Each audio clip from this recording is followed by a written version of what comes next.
Captain Rodgers, here are 4 new trainees assigned to your flight.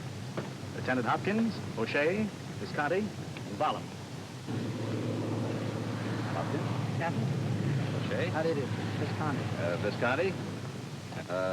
Bollum? Yes, sir. Sure is a big ship. Pretty hot to handle, sir? Oh, I wouldn't say so. She's a mighty sweet airplane. Comes in like a rocket the way it looks to me. No, she's easier to land than you think. Aren't there a lot of trick gadgets in this plane? Well, not much more than you have in training planes. Just a few things you need for high-altitude work. And they put them where they're easy to use. It's got the roomiest cockpit of any fighter plane I've ever seen. Now, it's easy to fly if you just think about what you're doing. I'll bet there isn't much time to think either. Well, that's about all there is to do up there, Bollum. This ship flies just like any other airplane. You do about the same things you've always done. Of course, she doesn't fly herself, you know. Does she feel very heavy in the air, sir? Sir, how fast will she dive? When do you use the turbo? Well, I think you guys get just a little bit ahead of me. Suppose we go on into the pilot's room and we'll begin at the beginning.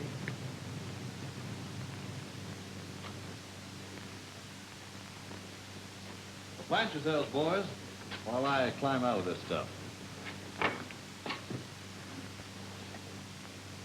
Well, now, if I'm going to help you fellows understand the P-47, the best thing for me to do is to dish out a lot of facts quickly. We can get together for questions whenever you have them. Now, plenty of our boys are moving up into combat zones ahead of their crews.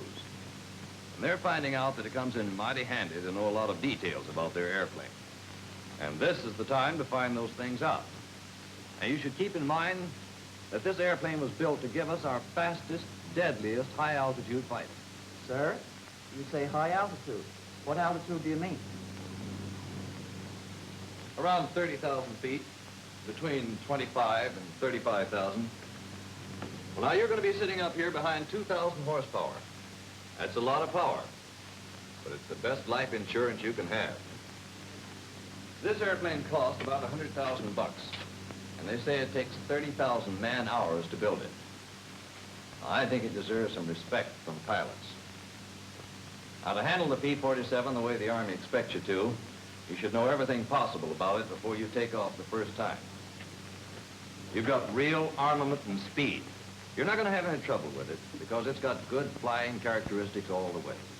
And it's good on landings. As for weight, well, you'll hear all the boys say you're never even conscious of this plane's weight anytime you've got flying speed. Well, now, let me show you how the P-47 is put together.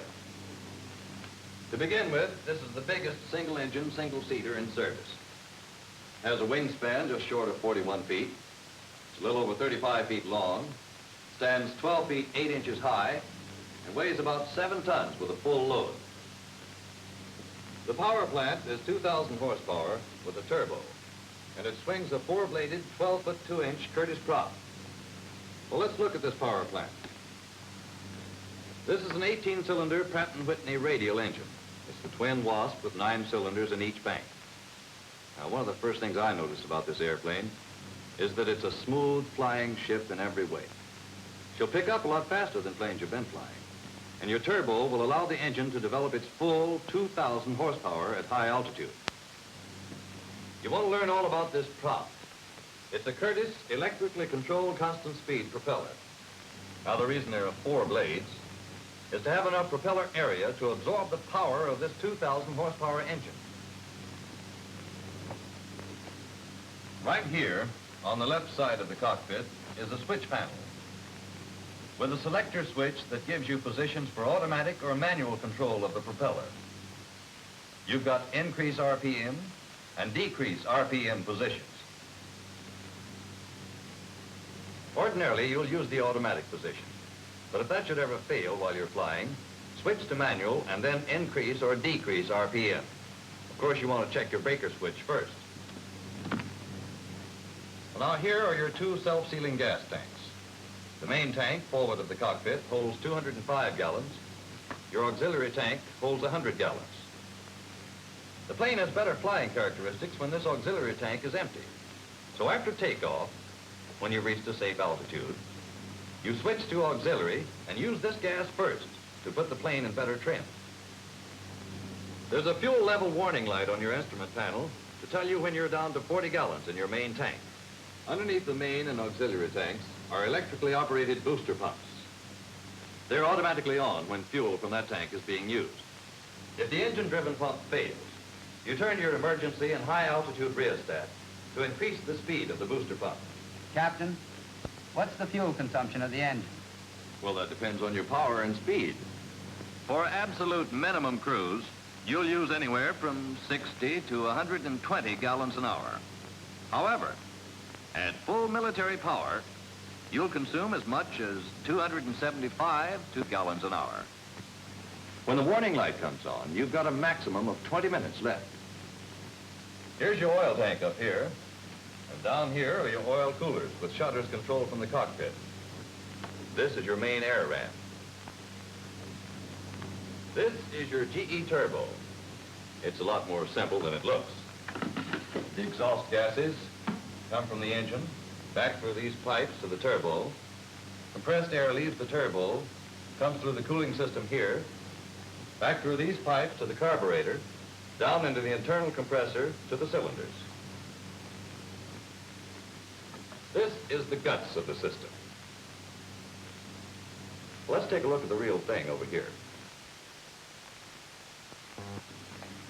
This is a cutaway of the turbo. Now up here is where all of the compression takes place. The exhaust gases come in here and spin this bucket wheel.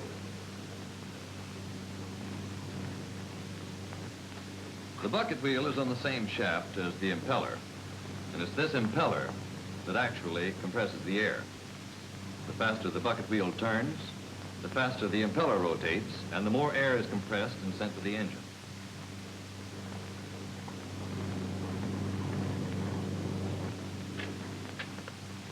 Here, just off the exhaust manifold, are waste gates.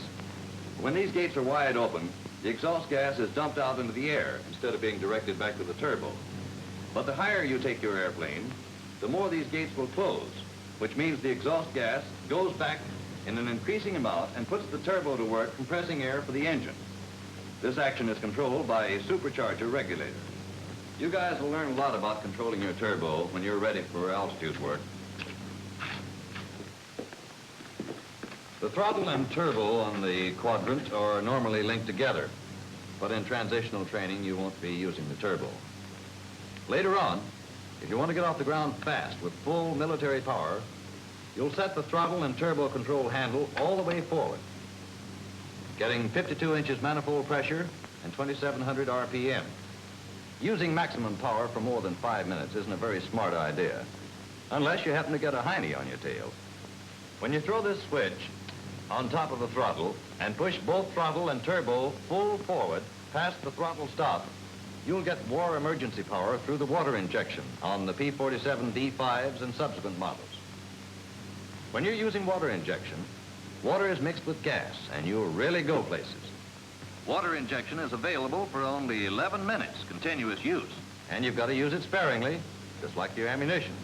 It sounds screwy, but brother, when you need that extra power, water injection will give it to you.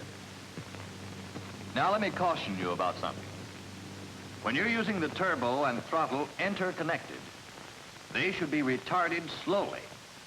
When you're using them individually, always retard the turbo first and then the throttle, making sure the turbo is never left ahead of the throttle. Your landing gear and flaps are operated hydraulically. I'll show you the controls when we get in the cockpit.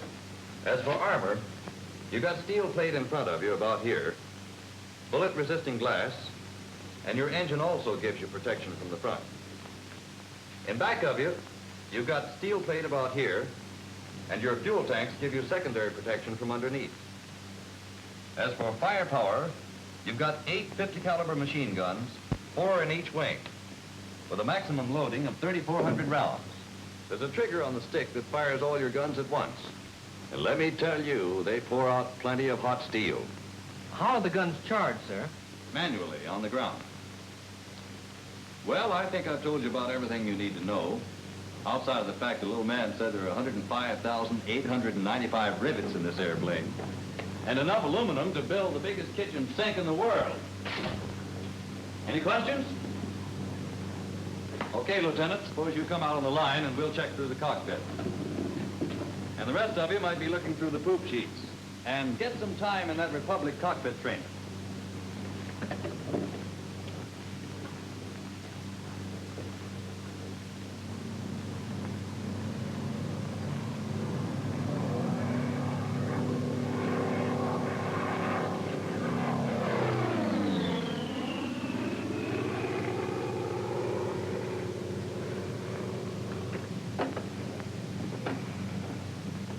These flaps are left down to keep them from getting walked on.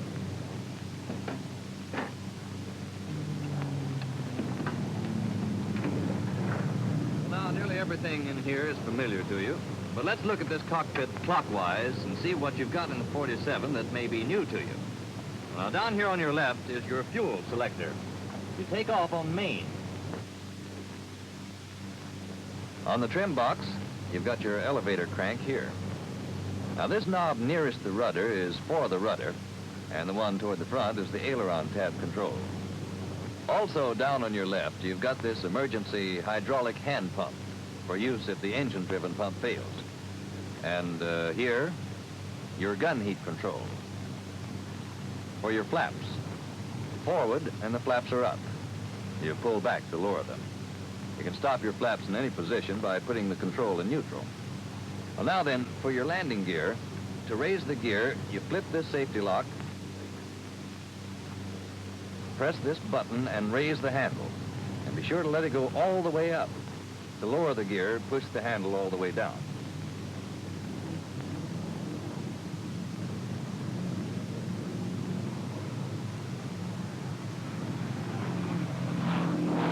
Sure is a wide landing gear. You betcha. And that's a big plus for pilots. Well, now then, up here are your indicators for oil and intercooler shutter. Open for takeoff, neutral for landing. They're electrically operated from the switch panel.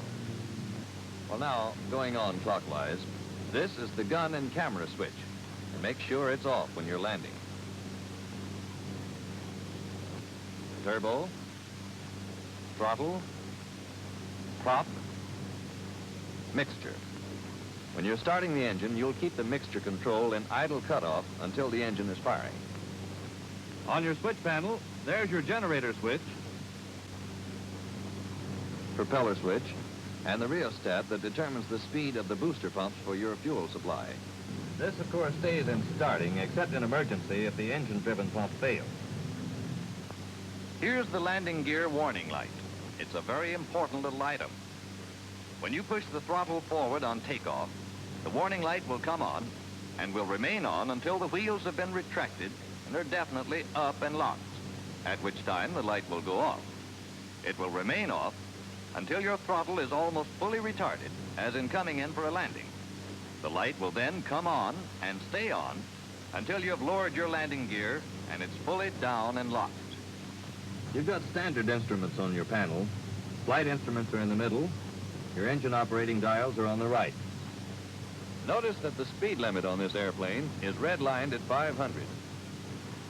Here's your fuel level warning light.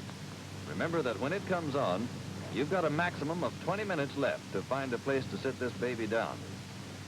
And this is the light for your turbo, which you don't have to worry about for a while, but which works like this. At turbo speeds around 1500 RPM, this light flickers. That tells you the light is in working order. And then it goes off until your turbo reaches about 18,000 RPM. And then it starts to flicker again. When your turbo gets up to 18,250 RPM, the light comes on steady and stays on steady until you reduce turbo speed below critical. The idea in high-altitude flight is to fly with this light flickering. Of course, you won't have to pay any attention to that until you get into altitude work. Now, the instruments on your panel are pretty much standard. Your criticals are shown in red, and you're okay so long as you're in the green. You've got your checklist, against which you can double-check your limits. Here is your parking brake.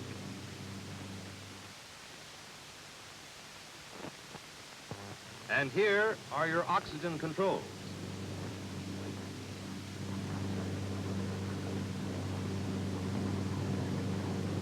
Before you start going on altitude missions, the oxygen officer will give you the details on your oxygen equipment. You'll want to know how to check your oxygen equipment carefully, especially for leaks. You've got a blinker to show when you're receiving oxygen with this demand type system. Here's a supply warning light, and there's your supply gauge. When the time comes, you'll get all the facts, so you'll always know how to use your equipment.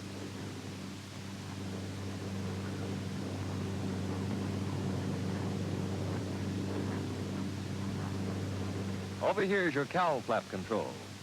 Open for starting.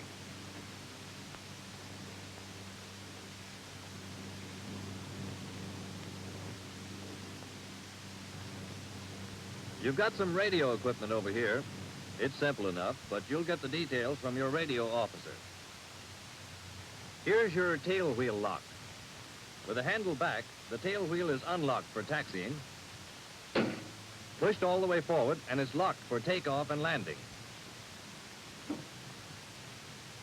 That's your flap equalizer. To check for equal pressure, notice this rod. It should stick out 3/8 of an inch. You can make this check only when the engine is running. Now then, your canopy will slide forward when you press that release latch. Go ahead, try it. When you get it closed, take your finger and feel right under here for this nubbin. If you can feel it, she's locked all right. This ring. Oh, I see. Emergency exit. Right. If you want to get the canopy open in a hurry, you pull that ring and press the canopy release at the same time.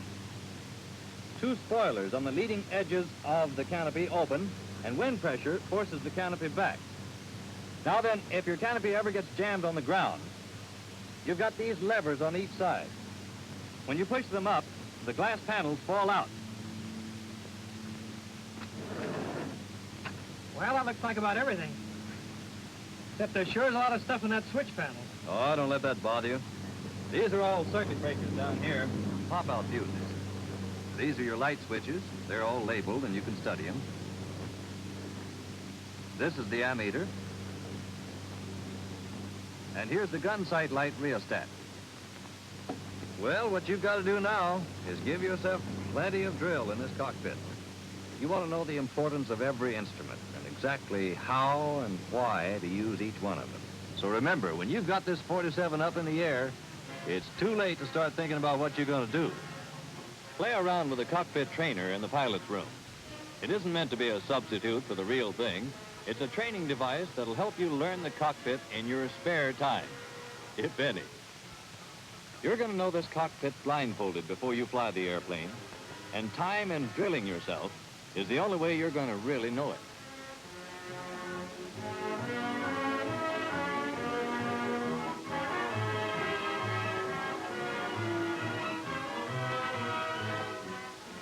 When you know the Thunderbolt the way you knew your trainers, then she'll really perform for you. And you'll know you've got a real airplane to be fighting in.